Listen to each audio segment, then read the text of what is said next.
हाय समीर, कैसे हो दोस्त? बताओ कुछ अपने बारे में।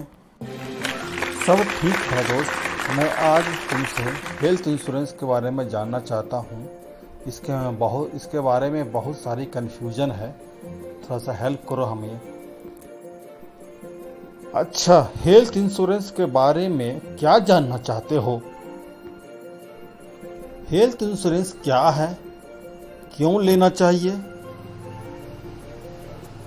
किनसे लेना चाहिए, किस कंपनी का लेना चाहिए, ये सब थोड़ा बताओ हमें।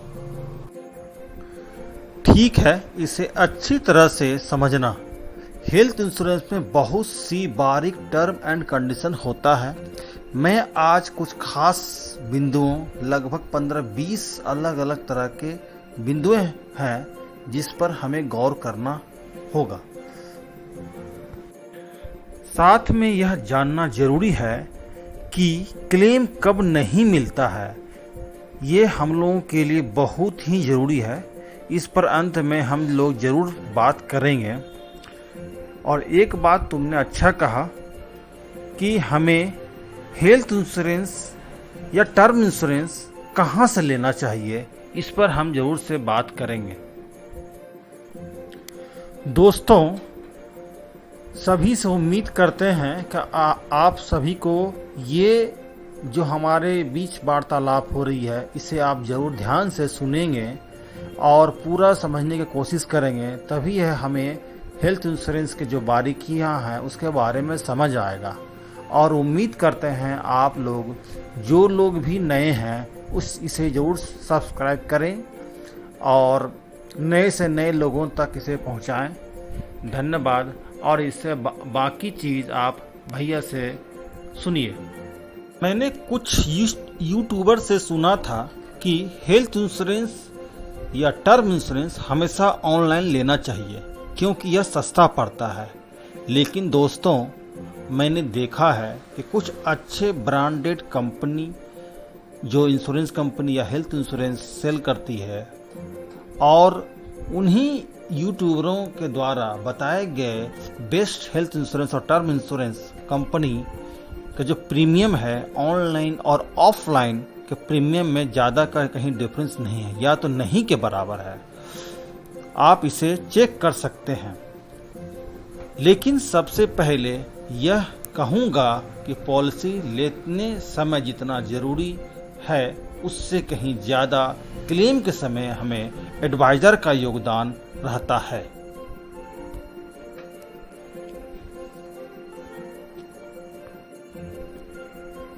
क्लेम के समय हमेशा एडवाइज़र का रोल हमेशा ऑनलाइन से ज़्यादा रहता है क्योंकि क्लेम के वक्त हमारे पास बहुत सारे पेपर वर्क या अन्य जो सहयोग होता है उस समय वो हमारे एडवाइज़र ज़्यादा सहयोग करते हैं। कैसे, जरा इसे समझाओ। हम आप जानते हैं पूरे वक्त में हमेशा हमारे करीबी ही काम आते हैं। नेचुरली सबसे पहले हमारे घर के मेंबर या उसके बाद हमारे पड़ोसी हमेशा हमारे बुरे वक्त में हमेशा साथ देते हैं।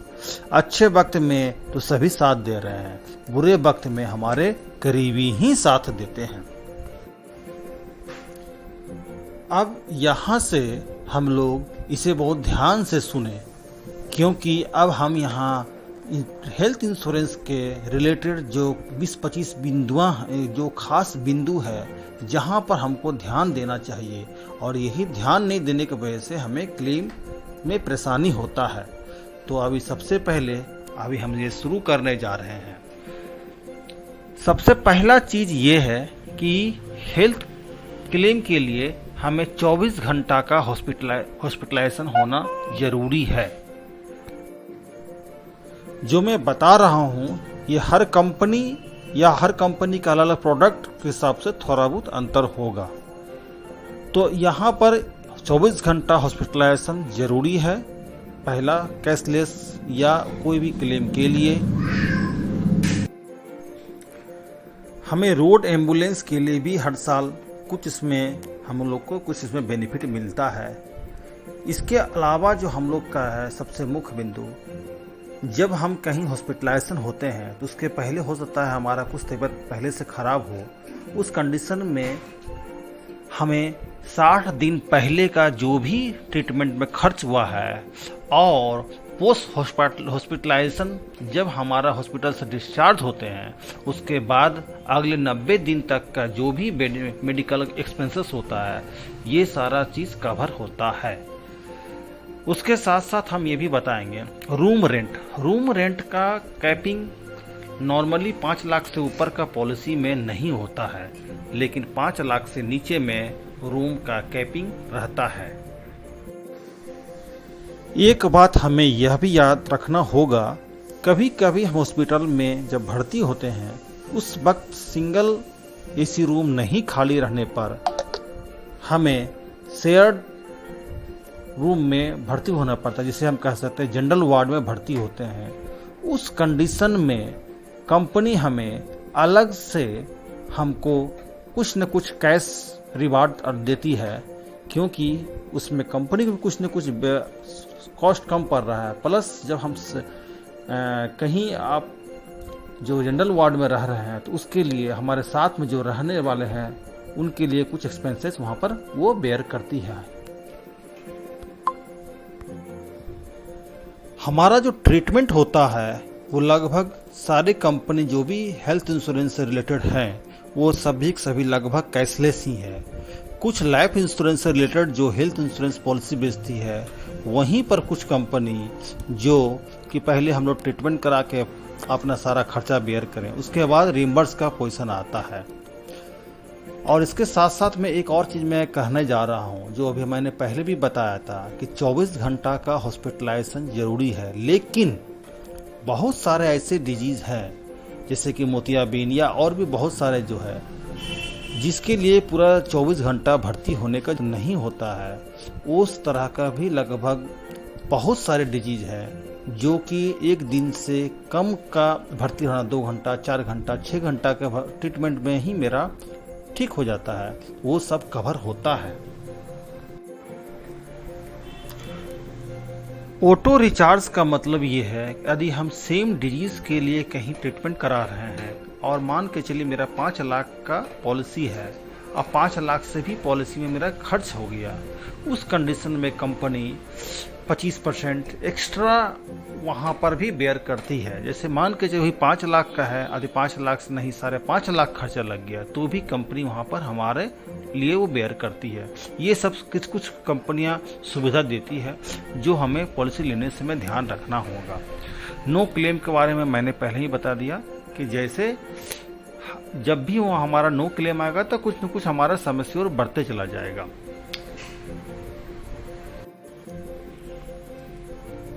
लेकिन नो क्लेम बोनस तभी तक रहता है जब जैसे ही नेक्स्ट ईयर हम क्लेम उठा लेते हैं, चाहे वो 1000 रुपया का हो चाहे 10 लाख रुपया का हो, जैसे ही क्लेम आएगा उसके बाद वो बेस में आ जाता है। ये हमें ध्यान रखना होगा।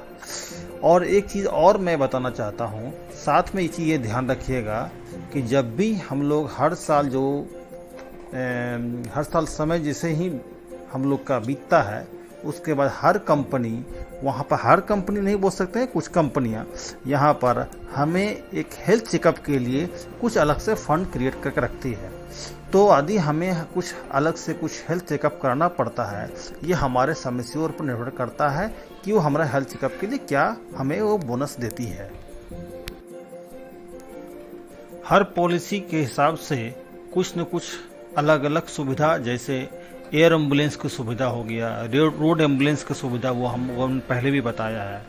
इसके साथ साथ हमारे साथ में एक और चीज़ बेनिफिट क्या होता है कि जब हमारे पॉलिसी होल्डर के फैमिली में कोई नया मेंबर जुड़ता है या नया बेबी उसमें जन्म लेता है तो वो किसी पॉलिसी में 15 दिन, किसी में 1 महीना के बाद वो ऑटो अपने आप उस पॉलिसी में आ जाता है और इसके लिए अलग से कॉस्ट नहीं बेयर करना पड़ता है। ये है।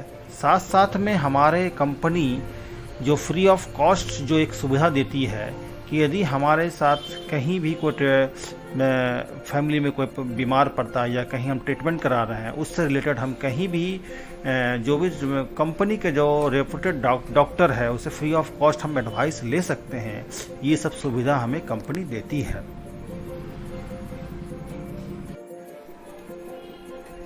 अच्छा भैया, आपने इतना सारा चीज़ तो बता दिया, लेकिन अभी तक आपने ये नहीं बताया कि क्लेम कहाँ कहाँ नहीं मिलता है। इस पर भी ज़रा हमें बताएं। हाँ भाई हाँ, वो भी बता रहा हूँ। मैं पहले ही बताया था कि मैं ज़रूर से बताऊँगा। सबसे पहली बात हमेशा जान लीजिए कि हमारे पास कोई प्री एग्जिस्टिंग डिजीज़ है जो पहले से हमें को पता है कि बीमारी है, वो पहला 4 साल कोई भी कवर नहीं होता। यह ध्यान में रखें और इस चीज़ को हम छिपाएं भी नहीं। उसके बाद हमारा कोई भी सर्जरी एक्सीडेंट छोड़ कर करके, एक्सीडेंट से रिलेटेड कोई भी अदर जो सर्जरी होता है वो पहला 2 साल कवर में नहीं आता है। ये चीज़ हमेशा ध्यान रखिए। यही 2 चीज़ में मैक्सिमम लोगों का पॉलिसी डिनाई होता है। ये एक बेसिक चीज़ है। लेकिन साथ साथ में एक्सीडेंट से रिलेटेड कुछ भी होगा है वो नेक्स्ट डे से ही पॉलिसी में कवर आ जाता है। लेकिन एक बात ये भी ध्यान रखना होगा कि हमारा जो प्री एग्जिस्टिंग डिजीज़ है वो 4 साल का है, सर्जरी जो है वो 2 साल का है। लेकिन कुछ ऐसा सर्जरी होता है कि जो कि 2 साल पहले भी कवर वो मिल जाता है, तो वो हम पॉलिसी लेते समय ध्यान रखें। एक बात और ज़रूर ध्यान रखिए कि जब भी मेरा क्लेम हो नॉर्मल किसी भी बीमारी से या सर्दी खांसी बुखार या कहीं भी हॉस्पिटलाइजेशन बनता है, वो भी मेरा 1 महीने के बाद ही कवर में आएगा। ये एकदम गांठ बांध लीजिए। पॉलिसी लेते समय हमें इन सभी बिंदुओं पर ध्यान रखना होगा और उसी के हिसाब से हम अपने कंपनी के सिलेक्शन करेंगे। और अभी हम देखते हैं हमारे पास बहुत सारे कंपनी जो है हेल्थ इंश्योरेंस का प्रोडक्ट सेल करती है, उनमें सबसे जो बेस्ट इसका सर्विस होगा हम उन्हीं के लेंगे।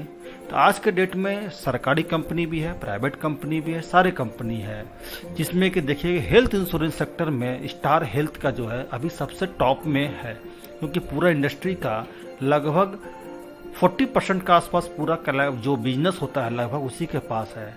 तो बिजनेस सिर्फ इसीलिए नहीं है कि हम टॉप में, ये बात नहीं है, उनका सर्विस भी बहुत बढ़िया है। इसके अलावा और भी कंपनी है, रेली गियर हो गया, HDFC का आ गया है, बाकी चारों सरकारी कंपनी है। इन सभी के कंपनी का आप प्रोडक्ट पहले बढ़िया से देख करके और उनको समझने के बाद ही लें। भाइयों, कैसा लगा? हमें उम्मीद है आप लोगों को ये बहुत अच्छी तरह समझ आया और हमें भी समझ में आ गया, क्योंकि हमें बहुत सारे इसमें कन्फ्यूजन था, वो अभी दूर हो गया। और उम्मीद करता हूँ आप लोगों का भी कन्फ्यूजन दूर हो गया होगा। और आप जितना भी नए लोग हैं जो इसके बारे में जानना चाहते हैं उनको ज़रूर शेयर कीजिए और उन सभी को बोलिए कि इनको सब्सक्राइब करें। धन्यवाद दोस्तों।